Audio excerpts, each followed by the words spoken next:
అత్యున్నత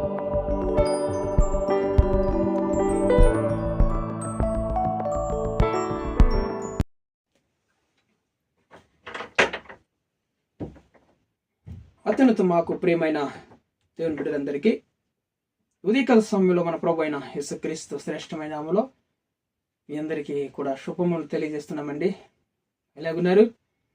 మీరు కుటుంబాల పిల్లలంతా కూడా క్షేమంగా ఉన్నారు కదా? మన ప్రభు నిన్నటికాల సమయం అంతా కూడా మనం కాచి కాపాడి ఈ దినమును మనకు బహుమానంగా కానుక ఇచ్చాడు కాబట్టి ఆయన పరిశుద్ధ నామానికి మహిమ కలుగును గాక. హల్లెలూయా. ఉదయకాల సమయంలో మన వాగ్దానం కోసం ఎదురు చూస్తున్నాం కదా. పరిశుద్ధ గ్రంథాలు తెరిచినట్లయితే యెషయా గ్రంథంలో నుంచి 25వ అధ్యాయము 8వ వచనం. యెషయా గ్రంథము 25వ అధ్యాయము 8వ వచనం. మరెన్నడూను ఉండకుండా మరణమును ఆయన మృంగివేయును. ప్రభువైన యెహోవా ప్రతివాని ముఖము మీద బాష్ప బిందువులను తుడిచివేయును. భూమి మీద నుండి తన జనుల నిందను తీసివేయును. ఇలాగున జరుగునని యెహోవా సెలవిచ్చి ఉన్నాడు. Praise the Lord. దేవుని నామానికి మహిమ కలుగును గాక.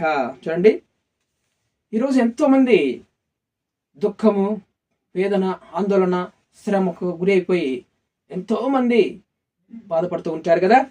అంతేకాకుండా భూమి మీద నుండి తన జనుల నిందను తీసివేయును. దేవుడు సెలవిస్తున్నాడు. ఈ దినము దేవుడు మనకు సెలవిస్తున్నాడు అనమాట. ఈరోజు చేయని నేరానికి నిందలు భరిస్తున్నావా? చేయని నేరానికి, తప్పు చేయని నేరానికి నీ మీద నిందలు వస్తున్నాయా? ఎంతోమంది నిందిస్తున్నారా? ఉద్యోగంలో కానీ, కుటుంబంలో కానీ, వ్యాపారంలో కానీ, తోటి సహోదరులు, తెలిసిన వాళ్ళు, తెలిసిన స్థలాల్లో నుంచి నీకు అనేక నిందలు వస్తున్నాయి కదా. మరి నీ కుటుంబంలో ఉన్నవారే నేను నిందిస్తున్నారు కదా. నీ వల్లనే ఇది జరిగింది, నీ వల్లనే మనకి కష్టాలు, నీ వల్లనే మనకి ఈ శ్రమలు అంటూ నిందకు మనకి గురి చేస్తూ ఉంటారు. నిందల పాలైపోయి ఈరోజు మరి శ్రమ పడుతున్నావు కదా. చేయని నేరానికి నిందలు అనుభవిస్తున్నావు కదా. దేవుడు చెబుతున్నాడు, ఈరోజు భూమి మీద నుండి తన జనుల నిందను తీసివేయును అని చెప్తున్నాడు. యెహోవా సెలవిచ్చి ఉన్నాడు. ఈరోజు నిందను తొలగించే దేవుడు అయ్యిండు ఆయన. ఈరోజు నీ శ్రమలు, నీ కష్టాలు అన్నీ కూడా తెలుసు. నువ్వే తప్పు చేయలేదని దేవునికి తెలుసు. కానీ గుచ్చి నేను మాట్లాడుతూ నిందలు నీ మీద వేస్తున్నారా? చేయని నేరానికి నిందలు నీ మీద పడుతున్నాయా? నీ భార్య నిన్ను నిందిస్తుందా చేయని నేరానికి? నీ భర్త నిన్ను నిందిస్తున్నాడు చేయని నేరానికి? ఇది నీ వల్ల జరిగింది. ఏ తప్పు చేయకున్నా కానీ నిందలు నీ మీద పడుతున్నాయి కదా. బాధపడకో. ఈరోజు నీ మీద ఆ నిందను లేకుండా తొలగిస్తాడు, తీసివేస్తాడని దేవుని లేఖనాలు సెలవిస్తున్నాయన్నమాట. హల్లెలూయా. తీసివేసి నీకు నిందకు ప్రతిగా రెట్టింపు ఘనత పొందుతావని చెప్తుంది దేవుని వాక్యం. యెషయా గ్రంథంలో 61వ అధ్యాయము 7వ వచనంలో రెట్టింపు ఘనత నువ్వు పొందబోతున్నావు. ఈరోజు నిందకి నువ్వు బాధపడద్దు. నిందించిన వాళ్ళు ఈరోజు చూడండి, వాళ్ళు అగ్గుపడకుండా పోతారు, కానీ నీకు మాత్రం రెట్టింపు ఘనత కలగబోతుంది. కొంచెం ఓర్చుకో. ఆ నిందను మరి భరించాలి. ఆ నిందకి తట్టుకోవాలి నువ్వు. దావీదు కూడా అన్నాడు కదా, ఆ నిందకి తట్టుకోలేక నా హృదయం బద్దలైపోతుందయ్యా అని ఎంత బాధపడ్డాడు దావీదు. నిజమే కదా. చేయని నేరానికి 2వ సమూయేలు గ్రంథంలో ఆయన చూడండి, దావీదు యుద్ధానికి వెళ్ళినప్పుడు తన తోటి జనులందరిని కూడా తీసుకొని యుద్ధానికి వెళ్ళినప్పుడు వాళ్ళు చూడండి, ఆ యొక్క మరి వాళ్ళకి ఎదురైనటువంటి వాళ్ళు వచ్చి తన భార్య బిడ్డలను తీసుకొని పట్టబడి వాళ్ళకున్న కలిగినంత కూడా ఆస్తులన్నీ కూడా తీసుకొని వెళ్ళిపోయినారు. వచ్చి చూస్తే మరి ఏమీ లేదు. తన భార్యలు పట్టబడ్డారు, బిడ్డలు పట్టబడ్డారు, కలిగినంత కూడా మరి తీసుకుని వెళ్ళిపోయినారు అని చెప్పినప్పుడు దావీదు మీద ఆ జనులకి బహు కోపం వచ్చేసింది. రాళ్ళు రువ్వుతున్నారు కొట్టి చంపదామని దావీదుని.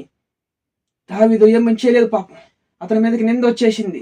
దావీదు వాళ్ళు పెట్టే నిందలకి నీ వల్లనే ఇది వచ్చింది, నీ వల్లనే మన భార్య బిడ్డలు పట్టబడ్డారు, మాకు కలిగినంత ఆస్తి అంతా తీసుకుని వెళ్ళిపోయినారు వాళ్ళు అంట. ఎంత నిందలు వచ్చినాయి దావీదు మీదకి.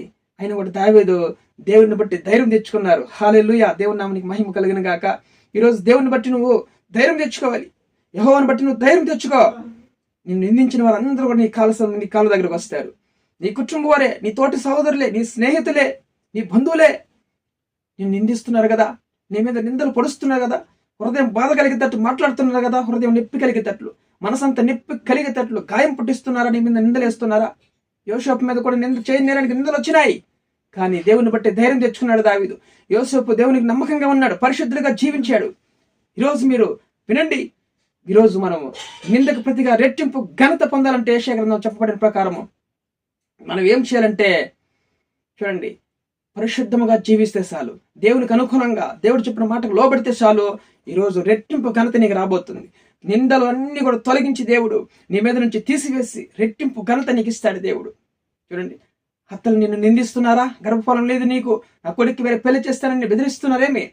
ఈరోజు దేవుడు చెప్తున్నాడు, ఆ నిందని నీళ్ళ నుంచి కొట్టివేసి, ఆదికాండము చూడండి 30వ అధ్యాయము 23వ వచనంలో చూడండి, గర్భఫలం లేదని నిందలు పొందుతున్నప్పుడు దేవుడు ఆ యొక్క అవమానాన్ని కొట్టివేసే నిందని దేవుడు వాళ్ళకి గర్భఫలం ఇచ్చినట్లు మనం చూస్తున్నాం. దేవుడు నామానికి మహిమ కలుగును గాక.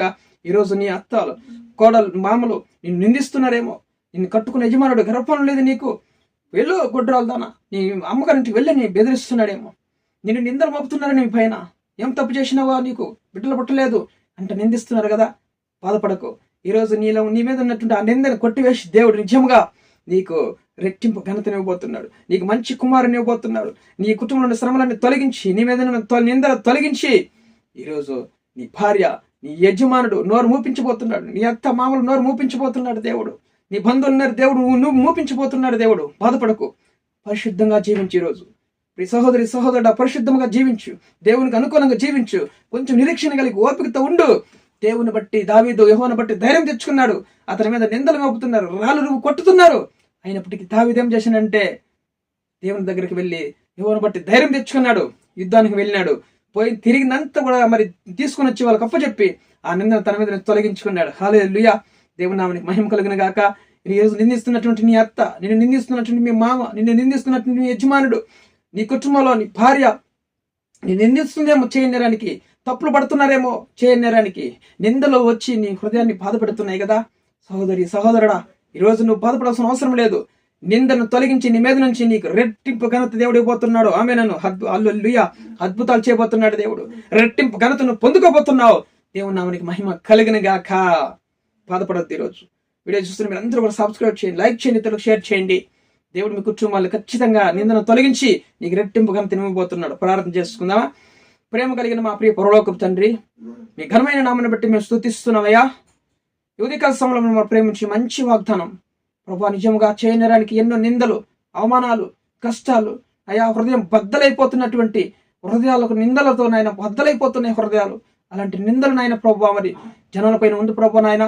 ఆ నిందను తొలగించి ఈరోజు తీసివేసి, ఆ నిందను నేను ప్రభా తీసివేస్తాను మీలో నుంచి అని సెలవిచ్చిన దేవుడు తండ్రి, నాయన రెట్టింపు ఘనతనిస్తానని వాగ్దానం చేసిన దేవుడు తండ్రి, నీకు స్తుతులు స్తోత్రాలు. యెహోవా నాయన మిమ్మల్ని బట్టి నాయన ధైర్యం తెచ్చుకున్నాడు దావీదు ప్రభా. నిందలో నాయన భరిస్తున్న వాళ్ళందరూ కూడా మిమ్మల్ని బట్టి ధైర్యం తెచ్చుకొని వాళ్ళు స్థిరంగా ఉండడానికి కృప చూపించమని, రెట్టింపు ఘనత పొందడానికి పరిశుద్ధంగా జీవించే జీవితాలు మా అందరికీ అనుగ్రహించమని, వీడియో చూస్తున్న ప్రతి ఒక్కరు కూడా పరిశుద్ధంగా జీవించి మిమ్మల్ని బట్టి ధైర్యం తెచ్చుకొని ఆ నిందను తొలగించుకోవడానికి సహాయం చేయండి ప్రభా. కృప చూపించమని, బిడ్డలపైన నిందని ఆయన కొట్టివేసి ఈరోజు రెట్టింపు ఘనతకు పాత్రలుగా చేయమని ప్రార్థిస్తూ, నజరేయుడు సజుడు యేసు నామములో గర్భం లేకుండా నాయన ఎంతో మంది నిందిస్తున్నారు బిడ్డలు గొడ్రాలని, ఆ నిందను తొలగించి ఆయన మంచి కుమారుల్ని ఆయన అనుగ్రహించమని ప్రార్థిస్తున్నాం తండ్రి. ప్రభా కృప చూపించమని, గర్భం లేక నాయన బాధపడుతున్న వాళ్ళు, అయా ఉద్యోగం లేకుండా బాధపడుతున్న వాళ్ళు, నిందలు భరిస్తున్నారు తండ్రి. అనారోగ్య సమస్యలు ఎప్పుడు చూసినా నీకు అనారోగ్యం అంటున్నాయన ఎవరు నిందిస్తున్నారు ప్రభు, అటు అనారోగ్యాన్ని కొట్టివేసిన ఆయన ఘనత తెచ్చండి, వాళ్ళు ఘనత తీసుకురండి ప్రభు. రెట్టి ఘనతను అనుగ్రహించి వాళ్ళ రోగాలను స్వస్థపరచమని, కుటుంబంలో ఐక్యత ప్రేమ తెచ్చమని ప్రార్థిస్తూ, సమస్త ఘనత మహిమ ప్రభావాలు మీకు చెల్లిస్తూ యేసుక్రీస్తు జీవం కలిగిన నామములో ప్రార్థన అడిగి వేడుకొని పొంది ఉన్నాం పరలోకపు తండ్రి. ఆమేన్.